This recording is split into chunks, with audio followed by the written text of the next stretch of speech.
8천만 원 네. 들여서 네. 건물을 샀다고요? 그게 가능해요? 네, 가능합니다. 건물이 낙찰을 얼마에 받으신 거예요? 네, 그게 건물이 감정가가 한 7억 정도였는데 거의 반값에 건물을요? 3억 5천에요? 1시간씩 걸렸거든요, 제가. 그래서 출퇴근 차 안에서 오디오북 듣거나 유튜브 틀어놓거나 점심때도 도시락 먹으면서 제가 이어폰 꽂아서 듣고. 보은님 같은 경우에는 16년 차 은행원, 네. 기업은행에 다니셨는데 네. 갑자기 퇴사를 하시게 된 계기가 뭐예요? 많은 고민을 했는데요. 근데 준비를 하다 보니까 자신감이 생겨서 퇴사를 하게 되었고요. 그 자신감에는 좀 마인드적인 것도 있지만 어쨌든 부동산 투자를 통해서 성과를 낸 거, 그리고 내가 언제든지 경매 투자를 통해서 내가 부동산으로 성과를 낼 수 있겠다라는 자신이 생긴 게 가장 컸던 것 같습니다. 네. 그러면 내가 직장을 꼭 다니지 않더라도 돈을 네. 벌 수 있고 자산을 네. 늘릴 수 있다, 이런 자신감이 생긴 거예요.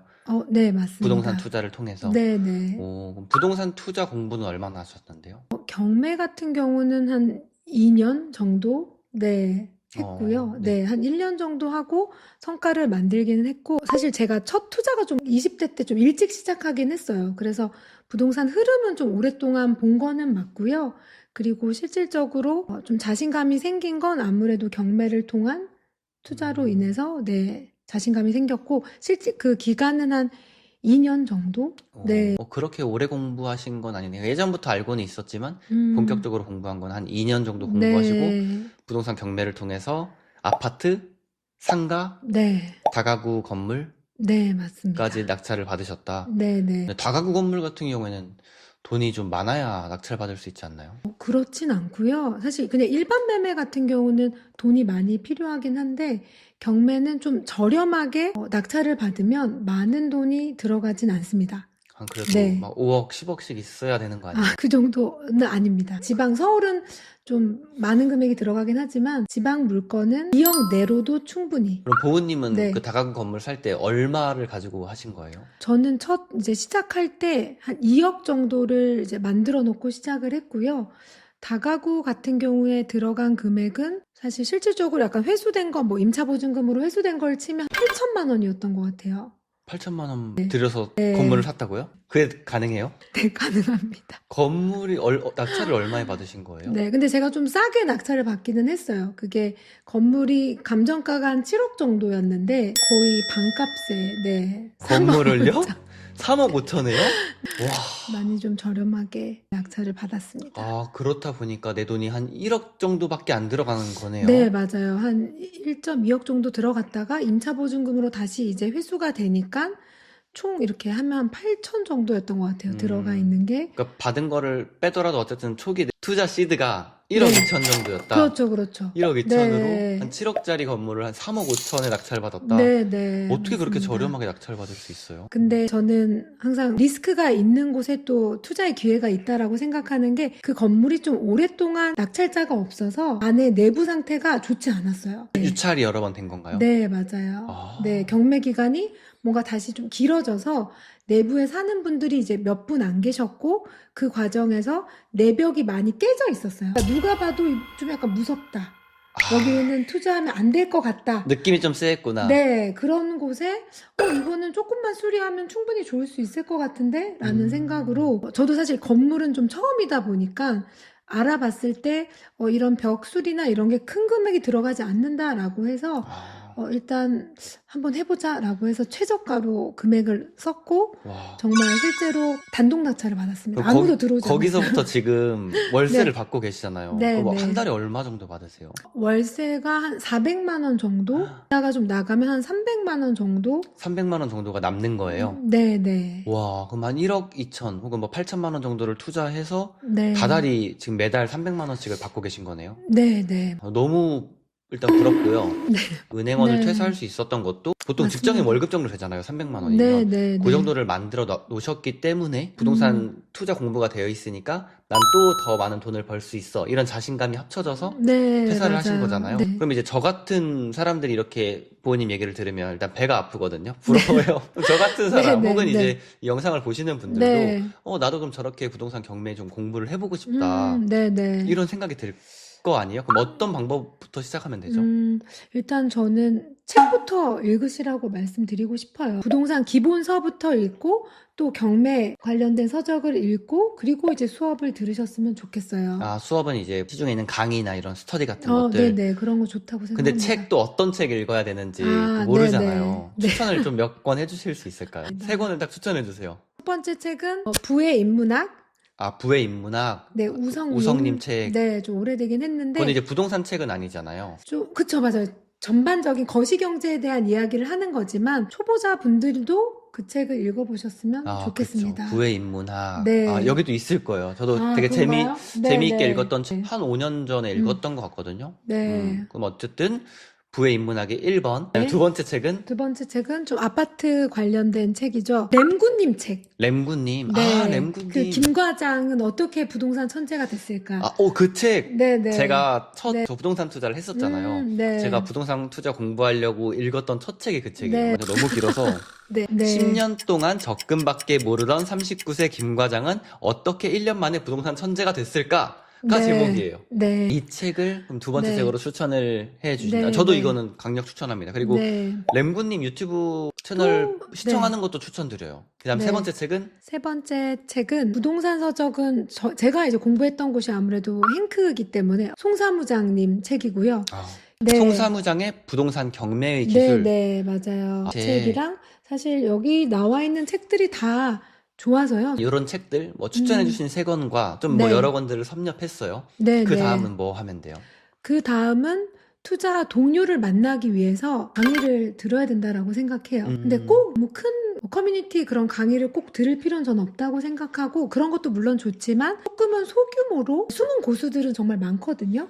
그런 분들한테 들으면서 정말 1대1 코칭을 좀 받을 수 있는 그런 곳에 가면 저는 더 좋을 것 같아요. 근데 이제 네.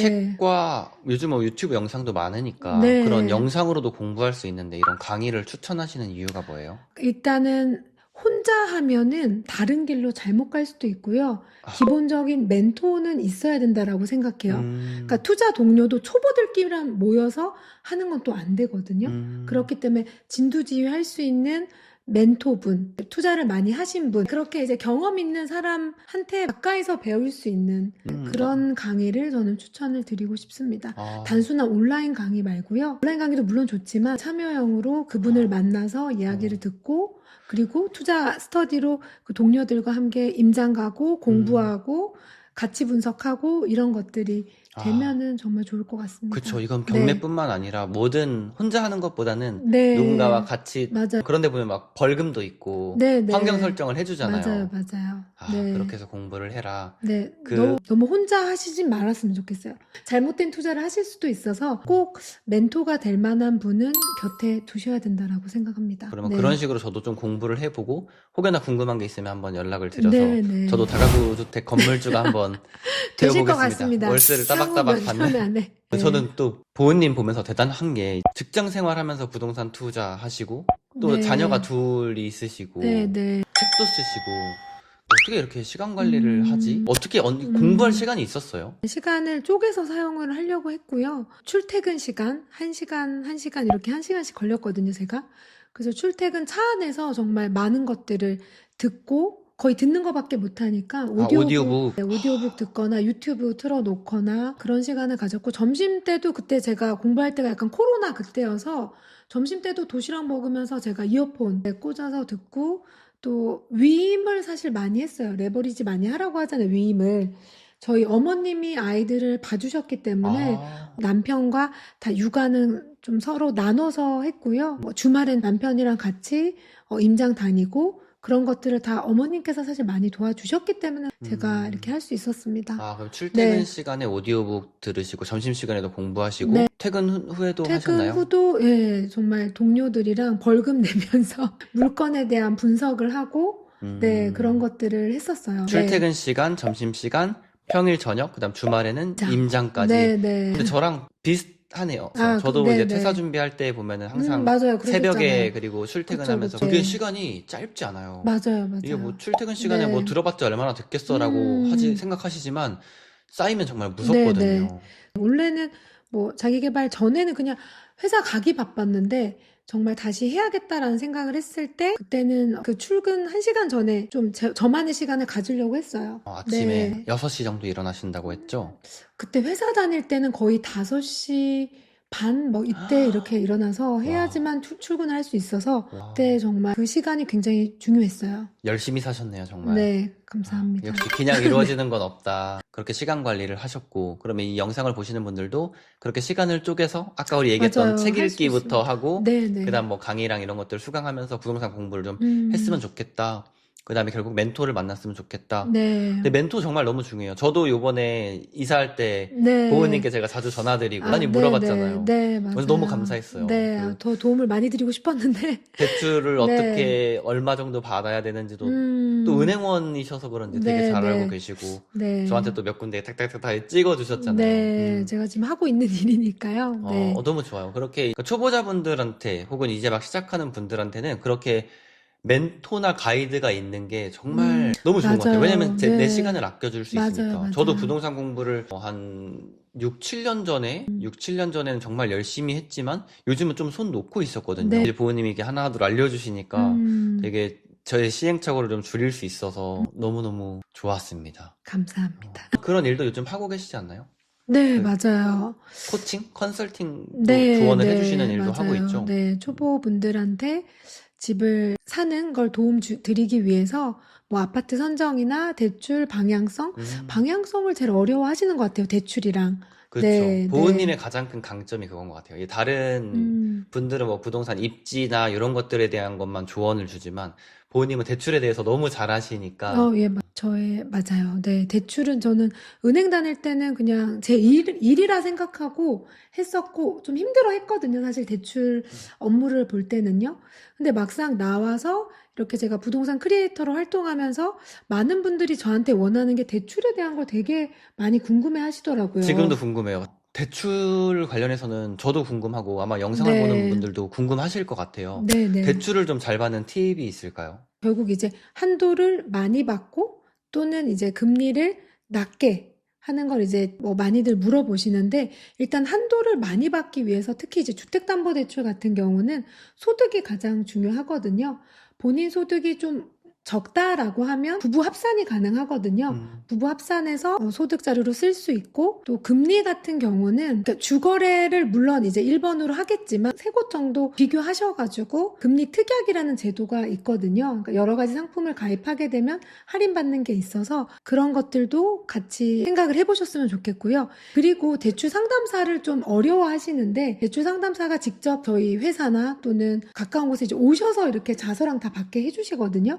그런 대출 상담사 분들과도 사전에 충분히 이제 통화로도 그런 상담을 할 수 있으니까 한도 조회 같은 걸 하시면 좋을 것 같아요. 근데 제가 듣기로는 네. 대출 이렇게 얼마 나오는지 여기저기 알아보러 다니면 신용도 네. 떨어진다라는 말이 있었거든요. 네. 한 2-3곳 정도는 그렇게까지는 아니에요. 너무 많이 알아보고 아무것도 하지 않으면 좀 안 좋을 수 있는데 2-3곳 정도는 그게 그렇게 급격히 떨어진다라고 할 수는 없어요. 네. 그래요? 그리고 한 가지 더 팁은 은행에서는 대출을 사실 주택담보대출이다 뭐 가계대출이 이제 개인대출인데 개인대출 같은 경우는 이제 총량제 정부의 눈치를 보거든요. 그렇기 때문에 상반기에 받는 게 한도나 금리 면에서 좋습니다. 하반기로 가면은 대출이 문이 이제 많이 닫혀 있어서 일찍 네. 받는 게 좋군요. 맞아요. 네. 그걸 조절하기 좀 힘들겠지만 되도록이면 너무 끝보다는 뭐 11월, 12월보다는 1월로 그 잔금 계약을 한다든지 그런 식으로 하시면 더 좋을 것 같습니다. 그리고 신용카드를 쓰면 뭐 신용도가 네. 올라간다? 이것도 맞는 말인가요? 네, 맞아요. 너무 신용 거래를 하지 않아도 뭐 물론 나빠지진 않겠지만 좋아지지 않을 수 있거든요. 그러니까 잘 쓰고 잘 갚는 거. 네, 신용카드도 당연히 이제 잘 쓰고 잘 갚으시면 신용도가 오를 수 있고요. 그리고 또 잘 모르시는 게 있는데 신용대출 중에 뭐 카드론이나 뭐 현금 서비스나 이런 거를 되게 아무 생각 없이 또 받는 분들이 있어요. 음. 근데 그거는 좀 주의하셔야 돼요. 미금융권도 사실 신용대출은 좋지는 않아요. 맞아요. 신용대출은 가급적이 그냥 무조건 1금융권에서 받으시고, 뭐 음. 부득이하게 물론 2금융권 갈 수는 있지만 빠르게 그때는 갚으시고 정리하시는 게 좋습니다. 아, 그러면 신용관리하는 거, 그다음에 상반기에 대출을 좀 받으면 좋다. 소득은 미리미리 준비한다. 아, 소득을 좀 증명해야 그걸 알아볼 수 있으니까 네, 미리미리 네. 준비해놔라. 네, 그리고 네. 또 이제 자영업자분들 같은 경우는 소득 신고가 적게 되어 있으니까 만약에 주택을 구입할 이제 목적이 있으시면 좀 미리 소득 신고에 대한 준비도 하셨으면 좋겠어요. 네, 세무사님이랑 상담하셔서 네. 갑자기 또 제가 대출을 또 여쭤봤는데 좋은 답이 되었네요. 보은님은 16년 차 은행원 생활을 하시다가 네. 부동산 투자를 하셨고 또 현금 흐름을 만드셔서 이제 퇴사를 하셨잖아요. 근데 이제 보은님과 같이 좀 퇴사를 꿈꾸고 있는 분들, 네. 혹은 좀 이런 도전에 망설이고 있는 분들에게 끝으로 좀 조언을 해주실 수 있을까요? 저도 사실 이렇게 책까지 쓰게 됐다는 게 아직도 사실 좀 믿기진 않긴 한데요. 저도 시작은 정말 작았거든요. 정말 월세, 그냥 내가 회사 외의 소득이 한 50만 원이라도 있으면 좋겠다라는 생각으로 월세 현금 흐름을 세팅하기 시작을 했어요. 그래서 여러분도 물론 목표는 크게 잡아야 되지만 작은 목표를 성취하시게 되면 분명히 크게 이루실 수 있다고 저는 생각을 합니다. 좋은 습관부터 먼저 가지시길 바랍니다. 네. 좋습니다. 네. 그러면 1부는 이렇게 마무리를 하고 또 네. 2부에 저는 궁금했던 게 이제 여기 보면 끌어당김의 법칙 내용이 많이 나오잖아요. 네, 뭐 네. 사람은 생각하는 대로 된다부터 해서 여기 끌어당김의 법칙을 말씀했던 선구자들 이런 내용들이 네. 이렇게 나오는데 이 내용을 좀 2부에서 다뤄보면 네, 네. 좋을 것 같습니다. 좋습니다. 네, 그러면 또 2부에서 뵙겠습니다. 안녕. 감사합니다.